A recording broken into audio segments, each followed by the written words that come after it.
যে নদী নিজের গন্তব্য জানে না সে সাগরেও পৌঁছায় না, এই কথাটাই যেন আজকের এই যুদ্ধের সবচেয়ে বড় ব্যাখ্যা।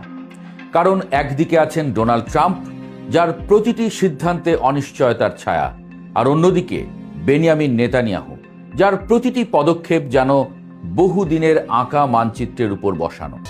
বিশ্ব রাজনীতির মঞ্চে আজ যে নাটক চলছে, সেখানে চরিত্র অনেক, সংলাপ অনেক, কিন্তু কাহিনী যেন এক অদৃশ্য সুতোয় বাঁধা।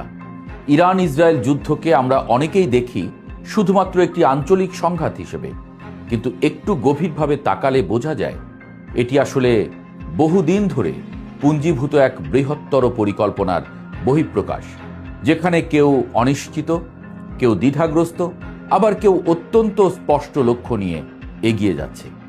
এই যুদ্ধের ময়দানে দাঁড়িয়ে যদি আমরা তিনটি নাম উচ্চারণ করি, ডোনাল্ড ট্রাম্প, বেনিয়ামিন নেতানিয়াহু এবং নরেন্দ্র মোদী, তাহলেই যেন পুরো গল্পের কাঠামো স্পষ্ট হতে শুরু করে।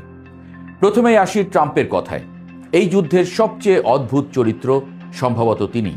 কখনো কঠোর ভাষা, কখনো যুদ্ধবিরতির আহ্বান, আবার কখনো সম্পূর্ণ নীরবতা। সব মিলিয়ে তার অবস্থান যেন এক চলমান ধাঁধা। মনে হয় তিনি নিজেই জানেন না পরবর্তী পদক্ষেপ কি হবে। তার সিদ্ধান্তগুলো অনেকটা সময়, চাপ ও পরিস্থিতির উপর নির্ভরশীল, যেন একজন জুয়ারি যিনি টেবিলে বসে আছেন কিন্তু কার্ড খুলবেন কিনা সেই সিদ্ধান্ত নিতে পারছেন না।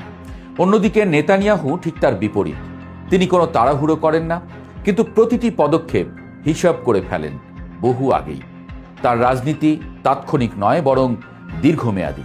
এই যুদ্ধের ভেতরে তার যে লক্ষ্য, তা শুধু ইরানকে দুর্বল করা নয়, বরং পুরো মধ্যপ্রাচ্যের শক্তির ভারসাম্য বদলে দেয়া। এখানেই আসে বৃহত্তর ইসরায়েল ধারণা। অনেকেই এটিকে শুধুমাত্র ভূখণ্ড দখলের স্বপ্ন হিসেবে দেখেন, কিন্তু বাস্তবে এটি একটি বহুমাত্রিক কৌশল।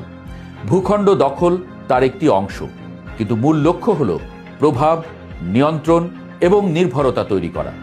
গাজায় যা ঘটেছে, পশ্চিম তীরে যা চলছে, এসব কোনো বিচ্ছিন্ন ঘটনা নয়।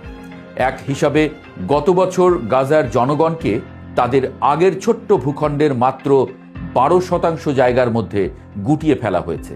অন্যদিকে পশ্চিম তীরে ফিলিস্তিনিদের বিরুদ্ধে ধ্বংস ও উচ্ছেদের যে অভিযান চলছে, তা 1967 সালের 6 দিনের যুদ্ধের পর সবচেয়ে বড়। সেখানে ইসরায়েল তার নিয়ন্ত্রণ ও বসতি স্থাপনের পরিধি ক্রমাগত বাড়াচ্ছে। এগুলো একটি ধারাবাহিক প্রক্রিয়ার অংশ। গত কয়েক বছরে গাজার অবকাঠামো প্রায় সম্পূর্ণ ধ্বংস হয়ে গেছে। মানুষকে সংকুচিত করে ফেলা হয়েছে অতি সীমিত জায়গায়। পশ্চিম তীরেও একইভাবে ধীরে ধীরে বিস্তার ঘটছে। 2024 সালে বাশার আল আসাদের পতনের পর ইসরায়েল সিরিয়ার ভেতরে অঞ্চল দখল করেছে এবং দক্ষিণ লেবাননে আবার দখলদারির অঞ্চল তৈরি করছে।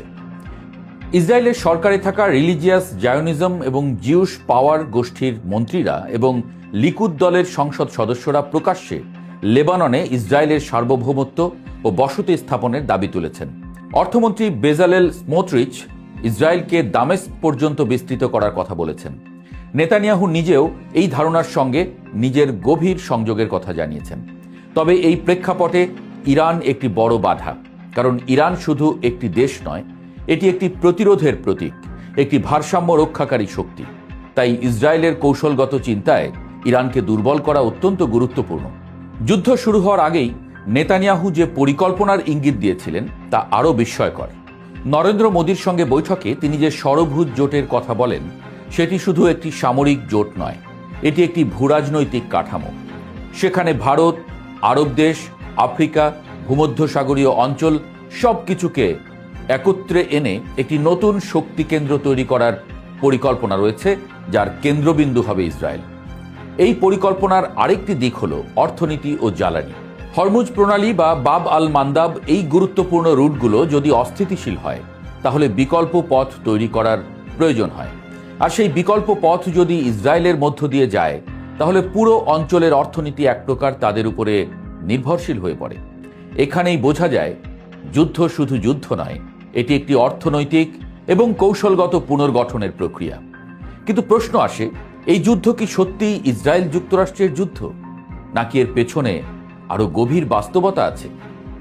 অনেক বিশ্লেষকের মতে এটি মূলত একটি ইসরায়েলি যুদ্ধ, যেখানে যুক্তরাষ্ট্রকে ব্যবহার করা হচ্ছে। যুক্তরাষ্ট্রের ভেতরেই এই যুদ্ধের বিরুদ্ধে ব্যাপক বিরোধিতা রয়েছে। সাধারণ মানুষ এমনকি রাজনৈতিক মহলের একটি বড় অংশ এই সংঘাতকে সমর্থন করে না। কিন্তু আন্তর্জাতিক রাজনীতিতে বাস্তবতা অনেক সময় জনমতের চেয়ে ভিন্ন পথে চলে। লবি, মিডিয়া, কৌশল সব মিলিয়ে একটি নির্দিষ্ট বয়ান তৈরি করা হয় যাতে যুদ্ধকে একটি যৌথ উদ্যোগ হিসেবে দেখানো যায়। এই জায়গায় ট্রাম্পের ভূমিকা আবারও গুরুত্বপূর্ণ হয়ে ওঠে। তিনি হয়তো নিজে এই যুদ্ধের মূল পরিকল্পনাকারী নন, কিন্তু পরিস্থিতির চাপে তিনি এমন এক অবস্থানে চলে গেছেন যেখানে তার বিকল্প পথ খুব সীমিত।